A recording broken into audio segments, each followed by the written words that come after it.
Hello, indie authors. Valerie Isan here. Today we're doing episode 12, and it is May 22nd, 2019 as I record this.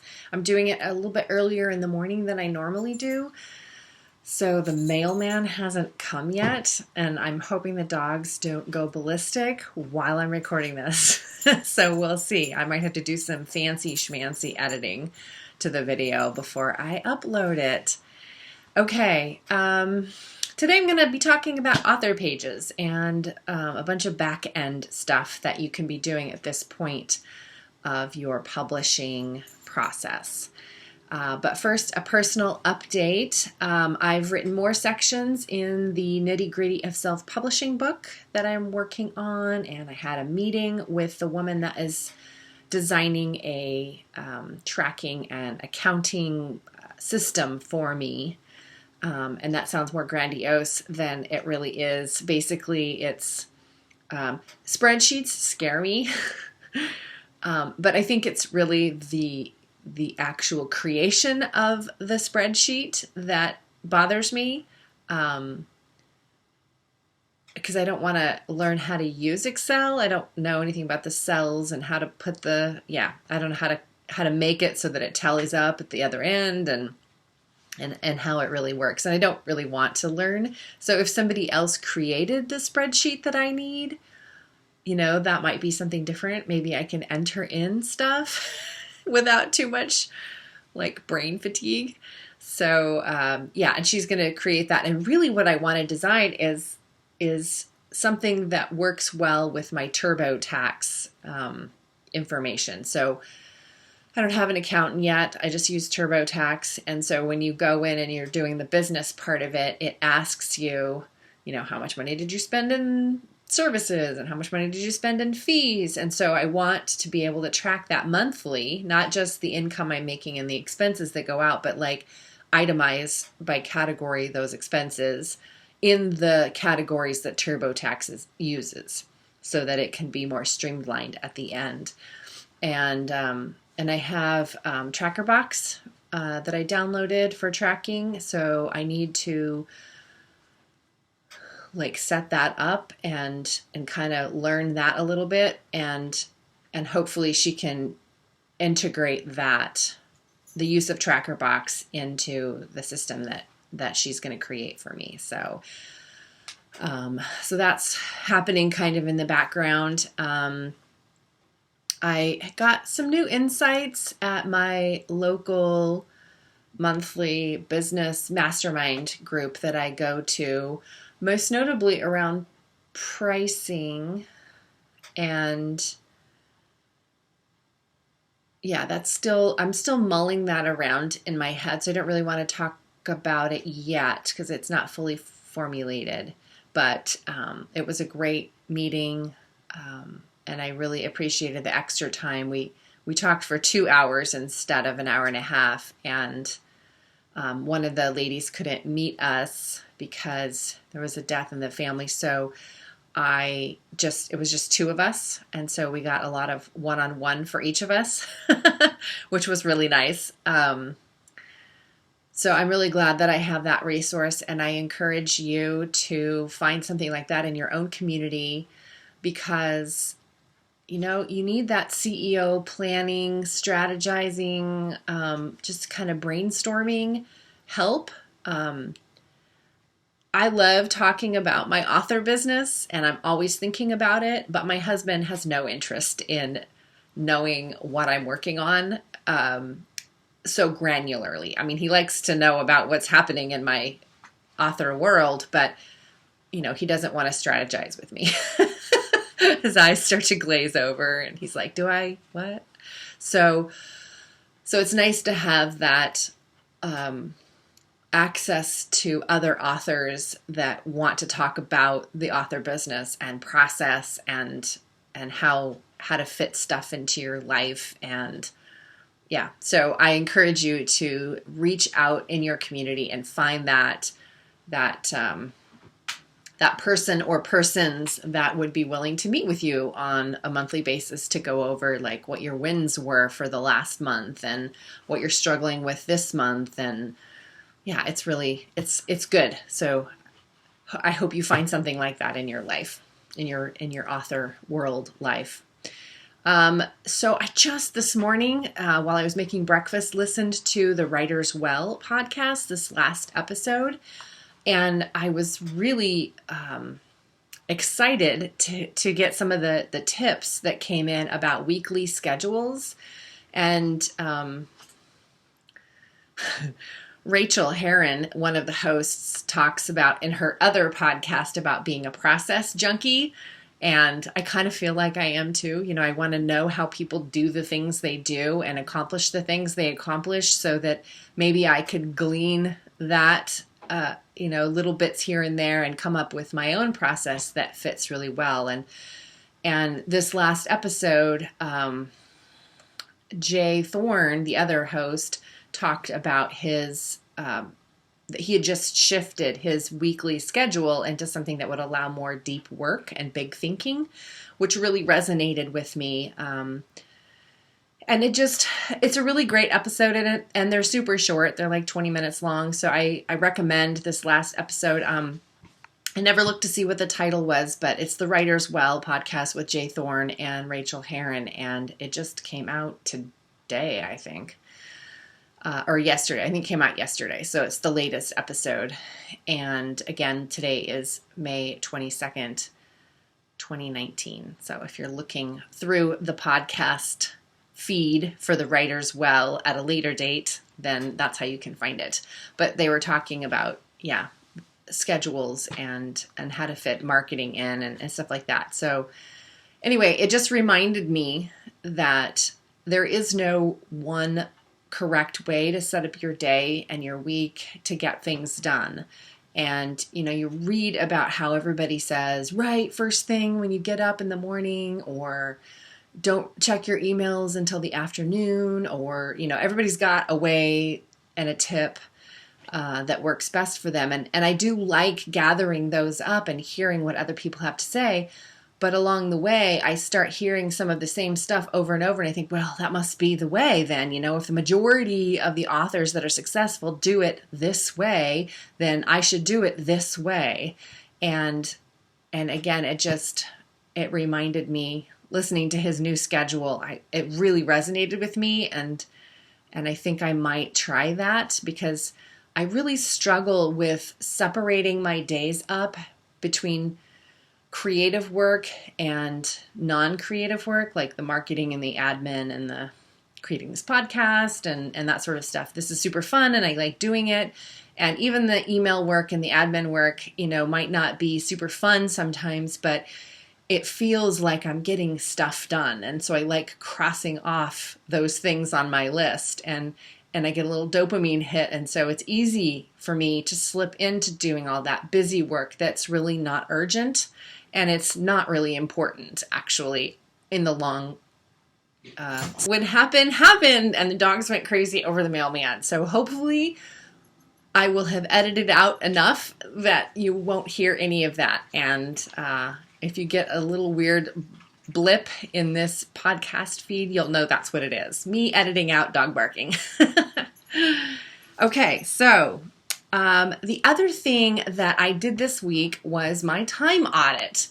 And that was eye-opening in some cases, humorous in others, and I also kind of looked at it with a little bit of chagrin. So I wanted to be open and honest and share with you the results of my time audit.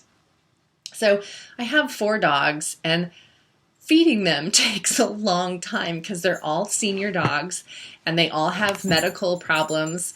So they all are on medications, various medications, and it takes a while to assembly line all their dishes with all their medicine and stuff. So throughout the whole week, it took me 3.5 hours to feed the dogs. Which is really funny, but it's not really just feeding. It's, dog walking too, just dog related tasks. So that's actually a lot less than I normally would, because my husband is out of town right now and I can't walk the dogs when he's not here, because I can't walk 4 dogs at once. They get all tangled and fight and lunge at people walking by, and I can't control 4 at once because they're not great walkers on leashes. Half of them anyway. So morning routine and grooming and all that stuff took 5 hours and 15 minutes, which seemed like a lot, but not really, because I really think it's important to have a morning ritual, and journaling is part of that, and sitting on the couch and drinking tea and just settling myself and centering myself before the day starts is really important to me and my mental health and my productivity. So yeah, I think that's about right. I wouldn't make that much less than what it already is. House chores were only an hour. That could improve. I spent, in terms of like that admin, email work, responding to emails, checking emails, doing the paperworky stuff, that took 5 hours and 15 minutes. I don't know if that's a good number. So that sounds a little high, but I don't know because I have nothing to compare it to. That averages out to about an hour a day. I don't see why that's, bad. So I don't know about that one. I also am a massage therapist, and I do that part-time 2 days a week. And so there were 8 hours and 45 minutes worth of massage client room prep stuff, massage work stuff, food-related tasks, whether it was making meals or eating them, 7 hours and 15 minutes, which seems like a long time too, but maybe not. Driving was also 7.5 hours, so that seemed like a lot, but maybe not. I don't know. How long do you drive every week? I don't know if that's a large number. I actually only tracked 30 minutes of social media time where I wasn't working and doing social media for my businesses for 30 minutes for the whole week, which doesn't seem accurate, but I was tracking every 15 minutes, and there's some, and I tracked from 6 a.m. to 8 p.m. So, maybe I do all my social media time like after that. I don't know. So I don't know if that's an accurate number. I told you last week and a couple weeks ago that I started doing some Willamette Writers work. And so that was 2.5 hours this week. I did 1 hour of client work that was related to my author business. That needs to be much higher. My social time, which I included my couples time with my husband and visiting with my kids, and friend time, I kind of smooshed it all together, and that social time was 5 hours and 30 minutes. So that feels balanced also. It averages out to, about an hour a day. Appointments that I had, which could have been medical or self-care, and I kind of lump them together because they feel like the same to me. If I'm getting a chiropractor appointment, that's self-care, even though it's medical too. I think it's important that we take care of our bodies medically so that we feel better, and getting that mindset of taking care of ourselves is important and healthy, and self-care is important and healthy, and the two of them can, go together. So if you're getting massage or pedicure, that might just be lumped under personal self-care, but it's also, I know it's not a medical appointment, but kind of it is, I think our Western mindset tends to think of massage as as a luxury or a frivolous thing, and it's really good for your health. There are numerous therapeutic benefits to doing it, and lowering your stress is also super important, because stress is like the number one leading cause to a lot of physical ailments that our culture is rampant with, like high blood pressure and, stress-related eating, which leads to type 2 diabetes and, all of the things. But that's not what this show is about. So anyway, I had 2 hours and 45 minutes this week for appointments, medical and self-care. Only 30 minutes this week was spent on exercise. I am really sorry to say. That should improve. I need to do more of that for sure. I spent 3 hours and 30 minutes working on Spanish stuff, class time or conversation time or homework time, which I would like to be more. And again, this is another one that was embarrassing to see, but I only spent 45 minutes this week working on my manuscript. That needs to be much, much higher. I only clocked an hour and 45 minutes of TV watching time, but again, I only tracked up to 8 p.m., so most of my TV watching time is after that anyways. And my podcast work last week was an hour and a half, which surprised me. I thought that I spent more time doing this, so that means I'm getting better at the editing and the processing of the podcast, and that feels good. So I like that. And then work-related meetings, whether it was my mastermind meeting or my accountability meeting or meeting that woman that was going to do the tracking and the meeting prep time that one in particular required. I spent 4 hours this week doing that. So I think that covers everything that I tracked. So I don't know if that's useful to you, but you might look at your own week like I did and see where you are spending your time and then analyze it,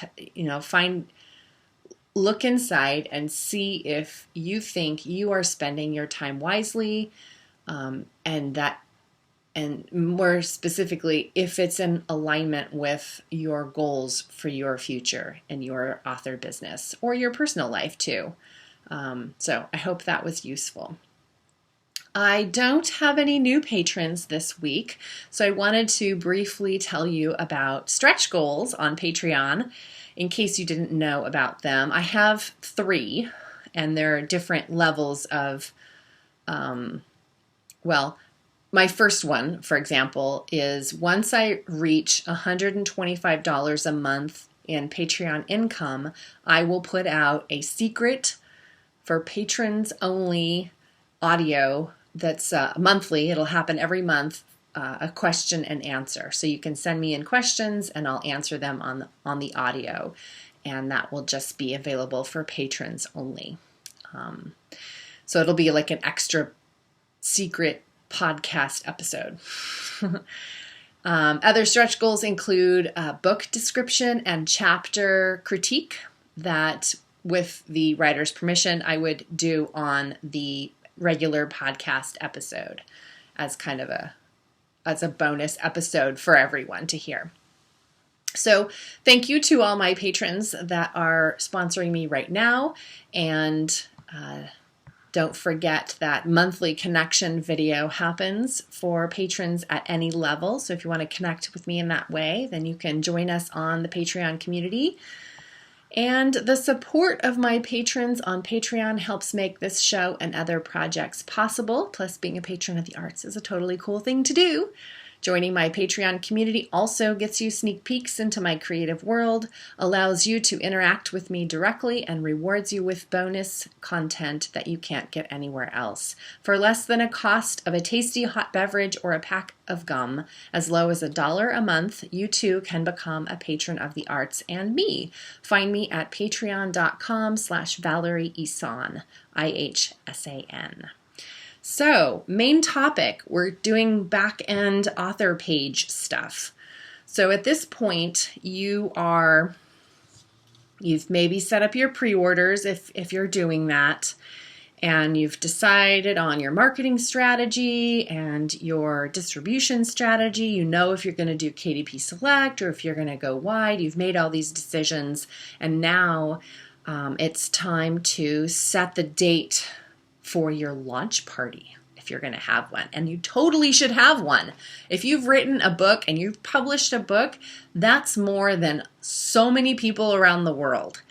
Lots and lots of people say, oh yeah, I've always wanted to write a book, or one day I'll write a book, or I'm working on a book, but I've been working on it for 12 years, or, like they haven't actually done the work that you've done, and they haven't been persistent like you've been, and they haven't done their due diligence to get that work of art into the world like you've done. So celebrate this massive success of yours and throw yourself a party.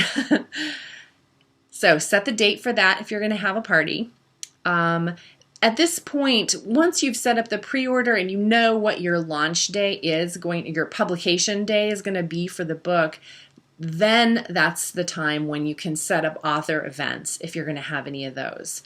And by author event, I mean, like, are you doing a reading, a book signing? For the publication of my novel, I set up a whole literary event, and I had three or four other readers. So we had a bunch of authors that were launching a book that summer at the same time. And we had a band come in and play, and we had a drawing and like door prizes throughout the evening, and we had wine and beer and snacks, and it was a big party, but it was a literary event, and I produced that and put that on. So that's the kind of thing that you could do as an author event, or if you're going to be at maybe you've set up a few book clubs that you're going to be meeting with to go over your new book, or those are the kinds of things. Are you giving a talk at the public library, or any of those things that would allow you to promote your book, celebrate the launch, have books on hand where you can sign and sell, read some from your books. Those sorts of things. That's what I mean by author event. Some people like doing blog tours. I am no longer interested in setting one up for myself when a book goes out, because they haven't proven to be super, I don't want to use the word successful, but it doesn't result in a lot of book sales, and it's a lot of work. And so it doesn't seem to pan out to me personally. But if you read a lot of blogs and you've got a community of bloggers already in mind that you want to just hit up and say, hey, I'm having a launch and let's do a tour. And so a blog tour would mean, just like a book tour, a blog tour is virtual, so you can be going all around the world without actually leaving the comfort of your home. And so it's much less expensive, but it still takes a whole lot of work. You've got to write a blog post for all of these different blogs, or the author of that blog would maybe do a book review. Maybe they've read the book and they're putting up a review, and then putting the links in the bios in. So it can be either one of those things, or both can be part of that blog tour that you set up. But it takes a lot of time, and you may or may not get the results you're looking for. So it doesn't seem like a great idea, but it's on the checklist just in case. It's just another idea. Okay, so launch party, author events, blog tour, and here's kind of the meat of the episode today, and that is updating author pages. So all over the web, hopefully you are there. So in terms of social media, I just want to make it clear, I am not a huge proponent of spending a lot of time on social media.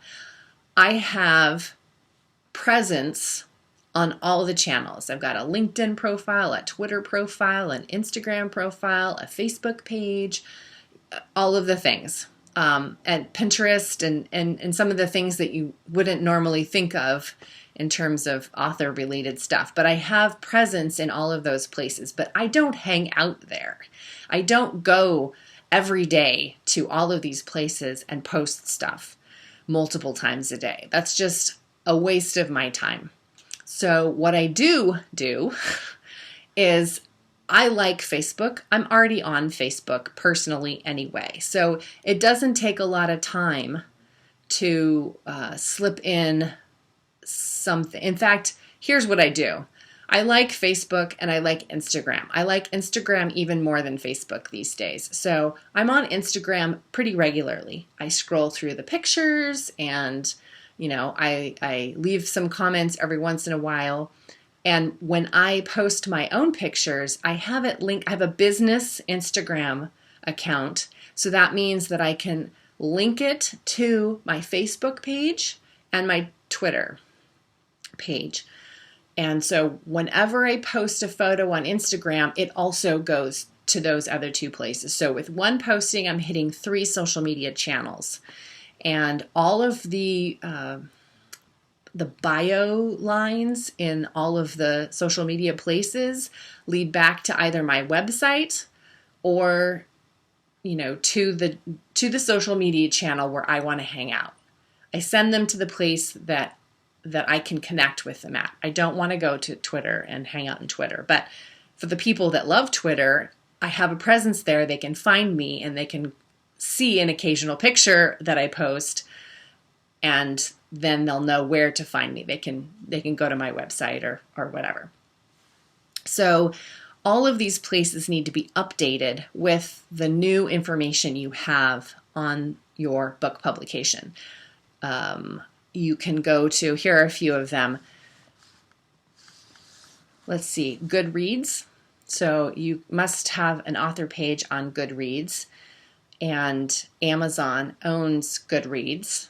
So those are linked in some ways, but not linked enough that you can just post one place and have it show up in the other. But they're linked in that if you read something from your Kindle, it will automatically post that you've read it in Goodreads. So that's how it's linked. So you can go and put up your book at Goodreads and update any biographical information that you want to on Goodreads. Library Thing is kind of the same as Goodreads. It's a social media for book readers, but Library Thing was originally for specifically librarians. And now it's, more than that, but so it just kind of goes to a different audience of people, I suppose. But same thing, have an author presence on Library Thing. You can upload, your book information. Not upload, I'm sorry. You're not putting your book on it. You're just putting the metadata on it so people can find it. It's just a cataloging system, just like Goodreads. LinkedIn, I go and update the publications in my About page. There's a spot there where I've listed all of the publications that I have. And so I update with the most recent one on top. And I haven't looked at this in a long time, and it might be defunct now, but there is / used to be an author app on Facebook. So you could have the author app. It was a store almost. So you could upload, again, the information on your books with the link to go somewhere else and buy from that author app on Facebook. So you can check that out. BookBub is an excellent place to have an author page on BookBub, and you can be recommending books that you like to read or have read on BookBub, and people will see that, so-and-so has recommended this book, and it shows up if it's a book that you have linked. How do I say this? BookBub is a reader platform, just like Goodreads, except for it's better because you can purchase things from the list that BookBub puts out to all of their subscribers. And you mark which category of book that you like to read, and so it's curated. You only get, when you get your BookBub email once a week or however often you want to get it, it will only list the books that are on sale in the genres you like to read in. So if you've marked that you like to read historical fiction, then you will get book recommendations from other authors that are historical fiction novels that you might like to check out. And it comes, vetted from these other authors that like the book. So you can do that as an author, which encourages people to look at the author that posted it, that recommended it, and see what you've written. So that's kind of a link back, I guess, to you. So I totally recommend making recommendations on BookBub, having an author presence on BookBub. And of course, you can always try to get a featured deal through BookBub when you do, when you have a bigger backlist. They're not somebody that you would say, hey, I'm launching this book, I want a BookBub featured deal, because you need to have, I think you can't even be considered unless you have at least 50 reviews, I think. So it would be more of a backlist thing, a book that you've already had in your backlist, in your catalog, that you would try to get a BookBub deal, featured deal for. But they also have paid ads that you can purchase that are totally separate. So BookBub, good resource. Update there. Again, Twitter, there isn't a lot of places available in the Twitter interface for you to update about a new publication, except for that bio line. And in my bio line, I just have people going directly to my website. I just say free book on website, and I have the link to the website. But you could change that if you have a new book that's launching, and you can put the link, like the universal book link, to that pre-order or to that book that you are launching that day or whatever, and change the bios in all of these places to point them to the new book that's being launched. Then you'll have to go back and change it if you want to later. But at any rate, the idea is just to go to all of these places and just check in and make sure the links are right and it's going to the place that you want and that the information is updated, because when your book launches and you're trying to create buzz and they go and look at you and find you on these different places, and you want it all updated. You don't want to be sending them over to a broken link that's just you don't want them to be looking for you or your book and then have something not work, so they just give up and go to the next author and the next book and not buy yours because of a technical glitch or something. Other places to upload, Instagram, basically all of the social media channels and all of the stores that allow you to have some sort of presence. And even the ones that really don't. Like Powell's is a bookstore in Portland, Oregon that I love. And every time I go to Portland, I spend as much time as I can at Powell's. But they sell used books and new books. And so they have an online store, and I submit it so that my books show up in the Powell's online store, because I go through Ingram Spark. So Powell's could order my book from Ingram if somebody saw it on the website and wanted it. Or if they walked into the store and said they wanted it, Powell's could order it for them through Ingram. So I make sure that I have, there isn't an author page there per se, but I make sure that all of the books that are listed there also have my author bio and picture on that book landing page at Powell's, the store page. And if not, then I can email them and say, hey, I noticed, I'm the author. Can you put this information on the book landing page? And they'll do it for you. Indie Bound is another one that's really good to be affiliated with, because they promote independent bookstores and local events and such like that. So you can type in, if you don't know about it, you can type in your zip code, and it will tell you bookstores in your area that are independent, and you can have so you can buy books as a reader. You can buy books through IndieBound, and the independent bookstore will get the credit for it. They'll get the sale instead of a big online store. You can, buy from independent stores instead online. But they have to be part of the IndieBound. They have to have signed up through IndieBound themselves, that independent bookstore. So the other two that are really important are Draft to Digital and Publish Drive, and those are the aggregators. And I do want to say that Draft to Digital right now is rolling out some amazing author-related support. They're a great company to be working with, and they give lots of free, important stuff to authors. So even if you are choosing not to use them as an aggregator to publish your books in all of the stores around the world that they do, which I totally recommend you should do, upload to them. I use them as an aggregator to get into stores that I can't get into myself directly. But even if you didn't want to, you can go in there and have a free account with them and use all of the author-related services, like their free book editor for formatting your ebook and your print book, like their universal book links. So you can get that one link that's customized that goes to all the stores. And they have author pages, and one of the new things, well, let me tell you about the author page first, because that's what we're talking about today.